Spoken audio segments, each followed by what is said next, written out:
اس کے بعد قرآن کہہ رہا ہے کہ دیکھو بھائی، یہاں تک تو بات تھی علم کی، استدلال کی، لیکن دنیا میں ماننے والوں کی 3 لیولز ہیں، اور یہ تینوں لیولز بڑا امپورٹنٹ ہیں، اور قرآن یا اسلام ان تینوں لیولز کو انہی لیولز پر آ کر ٹریٹ کرتا ہے۔ دیکھیے ذہن گرامی، آپ اگر اس بات پہ غور فرمائیے، اگر ایک چھوٹے سے اسکول کو آپ ذہن میں رکھ لیں جہاں پر لرننگ پروسیس ہوتا ہے ہمارے یہاں، تو ایک بات جو اب تک کے اسکولنگ سسٹم کے اندر موجود تھی، اب تو آہستہ آہستہ سسٹم کو چینج کیا جا رہا ہے، بڑی زبردست تبدیلیاں آ رہی ہیں، وہ ایک الگ بات ہے، لیکن اسکولوں کے سسٹم کو آپ غور کیجئے تو آپ کو جو بچے نظر آتے ہیں وہ 3 طرح کے بچے نظر آتے ہیں۔ ایک وہ لیول ہے بچوں کا کہ ان سے کہیں کہ صاحب بیٹا تم پڑھائی کیوں کر رہے ہو، یہ ہوم ورک کیوں مکمل کر رہے ہو، کیوں اتنا جلدی جلدی تم کام کر رہے ہو، چھوڑ تو کیا فرق پڑتا ہے، کھیلنے لگ جاؤ۔ تو اس بچے کی زبان پہ ایک جملہ آئے گا کہ کیا کروں مس بہت مارتی ہیں، یعنی اگر اس بچے کو یقین ہو جائے کہ مس نہیں مارنے والی تو اگلے لمحے اس بچے کے ہاتھ میں پینسل نہیں ہوگا، یا اس کو پتہ چل جائے جناب علی کہ ٹیچر نے اسکول میں چھٹی کرنی، نہیں آنا، جس ٹیچر کا ہوم ورک ملا ہوا ہے، تو اگلے لمحے اسے پینسل کو اور پین کو چھوڑ دینا کہ بس ختم، نو مور ہوم ورک، جب مجبوری ہوگی تب کریں گے۔ تو آنسر یہ ہے کہ صاحب مار پڑتی لہذا ہم کام کرتے ہیں۔ اچھا، ایک دوسرے لیول کا بچہ ہے، وہ بھی ہوم ورک کر رہا ہے، اس سے پوچھا جائے تم کیوں ہوم ورک کر رہے ہو، تو وہ جواب دے گا کہ بھائی ٹیچر جو ہے وہ ایکسیلنٹ لکھ کے دیتے ہیں، ویری گڈ لکھ کے دیتے ہیں، اسٹار بنا کر دیتے ہیں، that's why I am working, مجھے ایکسیلنٹ لینا ہے، مجھے ویری گڈ لینا ہے، مجھے اسٹارز لینے ہیں، وغیرہ وغیرہ۔ لہٰذا ایسے بچوں میں آپ دیکھیں گے کہ وہ ایسے ٹیچرز کا کام نہیں کرتے کہ جن ٹیچرز کی عادت نہیں ہے ایکسیلنٹ لکھ کر دینا، ویری گڈ لکھ کر دینا، وہ اتنا انٹرسٹ نہیں لیتے بچے۔ اور آج کل ٹیچنگ اسکلس کے اندر اس بات کو بہت زیادہ امپورٹنس دی جاتی ہے کہ بچوں کو آپ اپریسیشن دیں تاکہ ان کے اندر کام کرنے کا جذبہ اور حوصلہ پیدا ہو۔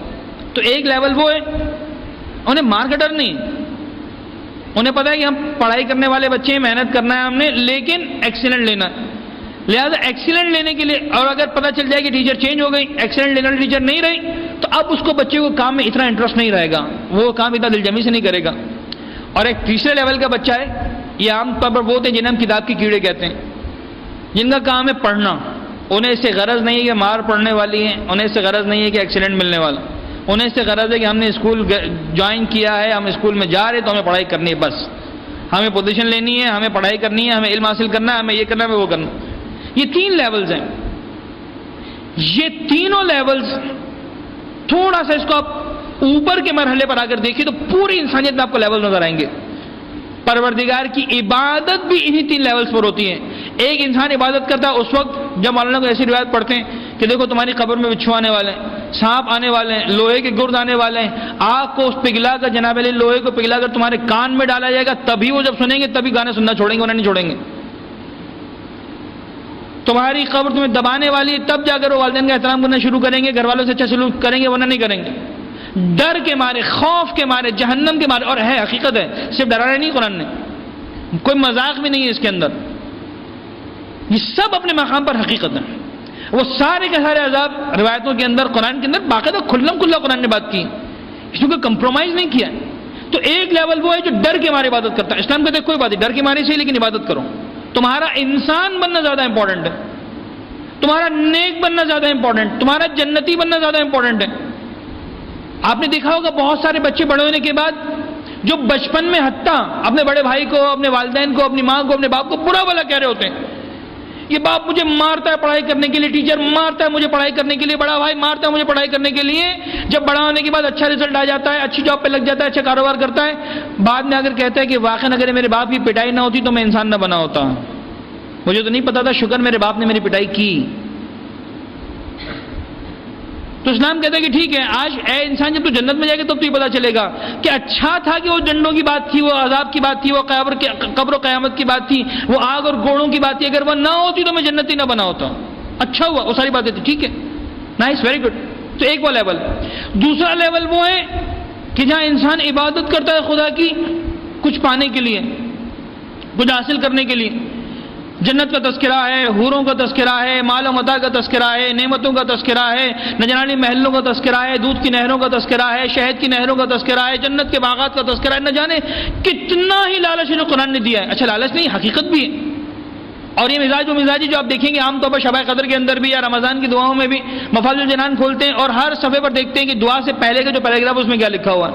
یہ دعا وہ ہے کہ اس دعا کو پڑھیے تو ہر لفظ پر ایک حسنہ ملنے والا ہے اور ایک جناب علی یہ ملنے والا ہے. اچھا مولا نہیں آیا. کوئی اور روایت دیکھیے یہ جملہ پڑھیے جناب علی تو جنت میں 1000 محلے ملنے والے ہیں. انسان فوراً دعا پڑھنا شروع کر دیتا ہے. اور اگر کسی دعا سے پہلے ایک جملہ لکھا ہوا تھا, مثال کے طور پر چوتھے امام رمضان کی ہر سحری میں دعا پڑھتے تھے, بس آگے کچھ نہیں لکھا ہوا, انسان وہ دعا پڑھتا ہی نہیں ہے. بھائی پڑھتے تو پڑھتے نا, ہم کیوں پڑھیں؟ ہمیں تو جنت بتاؤ, حور بتاؤ, محل بتاؤ, نہیں بتاؤ تب ہم دعا پڑھیں گے. دعائے ابو حمزہ صومالی کے ساتھ ہم یہی اشر کرتے ہیں. حضرت گرامی آخری ایام ہے, اگر کوئی مومن اب تک محروم رہا ہے, دعائے ابو حمزہ صومالی اعلیٰ ترین لیول آف معرفت, اعلیٰ ترین لیول آف معرفت اگر رمضان کے مہینے میں, اور خاص طور پر یہ رات کی دعا ہے.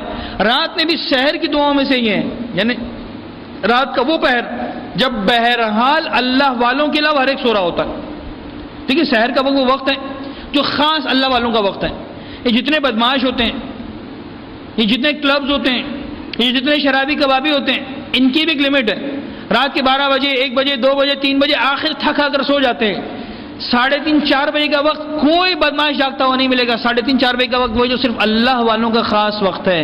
یہ ہے اپنے مراحل معرفت کو انکریز کرنے کا وقت.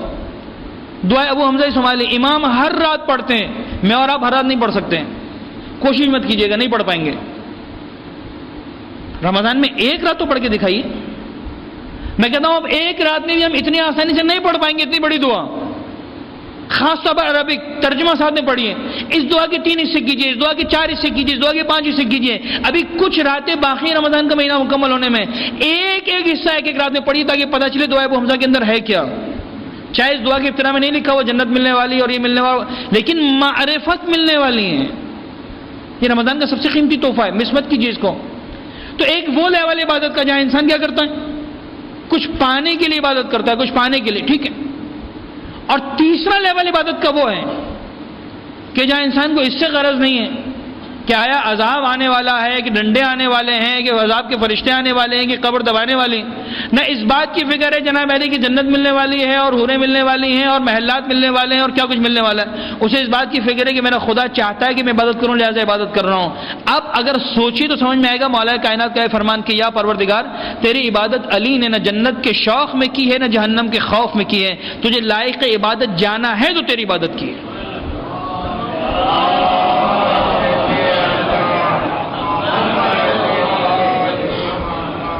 لیکن عزیزان گرامی آپ ایک بات پر غور کیجئے, اور وہ یہ کہ تینوں لیولز جس کے بارے میں روایتوں میں آیا کہ کچھ لوگ غلاموں کی عبادت کرتے ہیں, کچھ لوگ تاجروں والی عبادت کرتے ہیں, کچھ لوگ حر آزاد لوگوں کی عبادت کرتے ہیں. وہ جو جہنم کے خوف سے عبادت ہے وہ غلاموں کی عبادت ہے. ایک غلام کیوں کام کرتا ہے؟ اسے پتا ہے مالک نے بڑائی کرنی, روزی روٹی بند کر دینا ہے, لہذا غلام عبادت کرے, غلاموں والی عبادت. تاجر عبادت کر رہا ہے سود حاصل کرنے کے لیے, سود سے مراد فائدہ, پروفٹ حاصل کرنے کے لیے, بینیفٹ حاصل کرنے کے لیے, فائدہ لینے کے لیے وہ عبادت کر رہا ہے. یہ تاجروں کی عبادت ہے. اور ایک ہے آزاد لوگوں کی عبادت.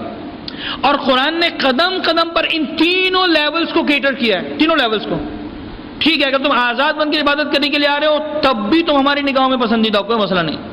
تم تاجر بن کر عبادت کرنے کے لیے آ رہے ہو تب بھی ہماری نگاہوں میں پسندیدہ ہو, کوئی مسئلہ نہیں. تم غلام بن کر عبادت کرنے آ رہے ہو تب بھی ہماری نگاہوں میں پسندیدہ ہو, کوئی مسئلہ نہیں. آؤ عبادت کرنے کے لیے, چاہے حر بن کر آؤ, چاہے تاجر بن کر آؤ, چاہے غلام بن کر آؤ.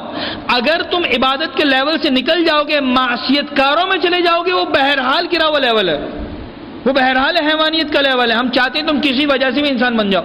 بس قرآن نے یہاں پر وہی مرحوم علامہ طباطبائی رضوان اللہ تعالیٰ علیہ جنہوں نے تفسیر المیزان لکھی ہے, ہمارے استاد نے بتایا تھا کہ انہوں نے بڑا خوبصورت استدلال کیا اسی کا سورہ مبارکہ الحمد کے اندر.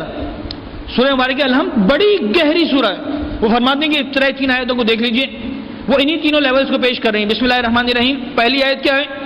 الحمدللہ رب العالمین. دوسری آیت کیا ہے؟ الرحمن الرحیم. تیسری مالک یوم الدین. یہ مالک یوم الدین ڈرانے والا جملہ ہے. دیکھو روز جزا کا مالک ہے وہ, وہاں اگر اسے تمہارا حساب کتاب کرنا ہے, وہاں تمہارے کی گناہ کی جزا دینی ہے. مالک یوم الدین ڈرانے والا جملہ. بیچ کا جملہ الرحمن الرحیم, یہ یہ امید دلانے والا تجارت پیشہ ذہن لوگوں کے لیے کہ صاحب دیکھو خدا رحمان ہے، خدا رحیم ہے، تم ایک عبادت کرو خدا اتنا دینے والا. اور پہلا جملہ الحمدللہ رب العالمین، یہ ہر لوگوں کا جملہ ہے. اور ذرا غور فرمائیں، اس ایک جملے کے اندر تینوں لیول موجود ہیں. الحمدللہ رب العالمین ہر لوگوں کی عبادت، الرحمن الرحیم دوسرے لیول کی عبادت، مالک یوم الدین تیسرے لیول کی عبادت. لیکن قرآن کا مزاج یہ ہے کہ چاہے تم الحمدللہ رب العالمین والے ہو تب بھی ایاک نعبد و ایاک نستعین، چاہے تم الرحمن الرحیم والے ہو تب بھی ایاک نعبد و ایاک نستعین، چاہے تم مالک یوم الدین والے ہو تب بھی ایاک نعبد و ایاک نستعین. ایک صلوات پڑھیں محمد و آل محمد.